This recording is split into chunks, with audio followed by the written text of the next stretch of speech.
Yeah, you know, it's making this geshnorkin sound when I start her up. Can you take a look? No problem. Nobody really wants to spend time and money getting their car fixed. I mean, it can be an intimidating adventure because most of us are not auto experts. Maybe it was more like a glonkin. Got it. That's why the law is looking out for you and your car. First, before any repair is done, you have to okay it. And only after you've been given a reasonable estimate of the repair cost. And then I'll hear this shugaba. You know, sometimes the expert doesn't even know exactly what's going on until he gets in there, gets his hands dirty. That's when it's all the more important that you tune up these car repair rules. Before any car repair, you must get a written estimate of the nature of the repair, the estimated maximum cost of any repair, and if that estimate changes due to unexpected problems, you must be given a revised estimate, which includes the increased cost, and you need to approve that too.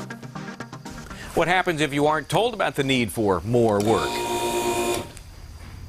Or you don't approve the revised estimate? Get out of here. Well, then any work done beyond the original estimate is free. Knowing how the law protects you when you get your car worked on, that will give you the legal edge. Oh yeah, now I remember where I put those. I'm Attorney Michael Bryant.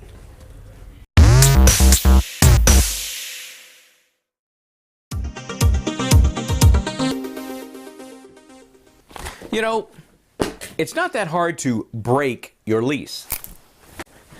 Come on, you're not in jail. If you have to break your lease and move, you do it. The question is, what are the consequences of breaking your lease? Do you have to pay for all the months left on the lease? Do you have to pay fines? Do you have to pay penalties if you break your lease?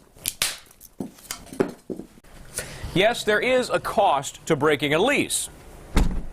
But if you gotta go, you gotta go. You just better know before you go. Every lease can be broken. Damages normally include rent payments, but only for the months your place is actually vacant. Your landlord costs to market for a new tenant, things like a for rent sign or an ad, and costs for any damage beyond normal wear and tear. Most important, the landlord must try to cut his or her costs by finding a tenant to replace you. Your landlord can't just keep collecting money from you just because you broke your lease. Jeez. Knowing the cost of breaking your lease, that will give you the legal edge. I'm Attorney Michael Bryant.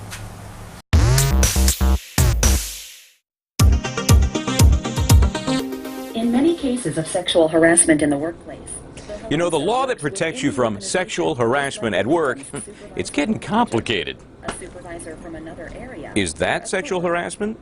However, harassers are not Is that limited to the sexual organization's harassment? employees. A harasser can also be an agent of the employer, who is a person with the authority That's to act definitely on sexual behalf of the harassment. But it's not always easy to tell. Can you tease someone? Can you make an offhand comment? How about a comment about men or women in general? I know, older guys are so attractive. Yeah.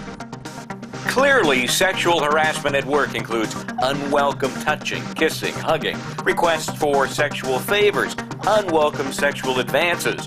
Not so clearly sexual harassment, teasing, isolated touching incidents, or offhand comments. Generally, the more often the incidents happen, the more likely it's harassment.